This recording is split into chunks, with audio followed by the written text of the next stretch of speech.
জান্নাতের কথা শুনে যেমনি জান্নাতে যাওয়ার ব্যাপারে আপনারা আগ্রহী হয়েছেন, জান্নাতের নাজ নেয়ামতের কথা শুনে জান্নাতের ফিচার শুনে যেমনি জান্নাতে যাওয়ার ব্যাপারে আমরা উদ্বেলিত হয়েছি, উচ্ছ্বসিত হয়েছি, জাহান্নামের কথা শুনলে কিন্তু আমাদের কলিজা কেঁপে উঠবে। কিভাবে বিশ্বনবী পোট্রে করলেন? বিশ্বনবী বলেন, ও আমার উম্মতেরা, তোমরা যে রান্নাঘরে যে আগুন দিয়ে রান্না করো, তোমরা কি ভেবেছো জাহান্নামের আগুন ওই রান্নাঘরের আগুনের মতো না?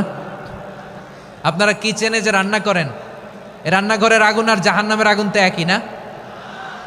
সিলেটের ভাইরা বুঝে থাকলে উত্তর দেন, কিচেনের রান্নাঘরের আগুন আর জাহান্নামের আগুন এক না? একরকম?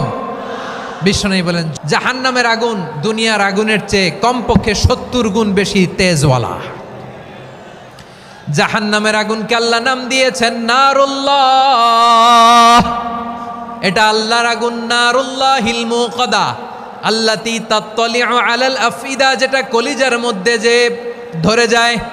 দুনিয়ার আগুন হাতে লাগলে হাত জ্বলে, পায়ে লাগলে পা জ্বলে। জাহান্নামের আগুন দেহের যেই জায়গায় লাগুক না কেন, সাথে সাথে কলিজাটা জ্বলে ছাই হয়ে যাবে।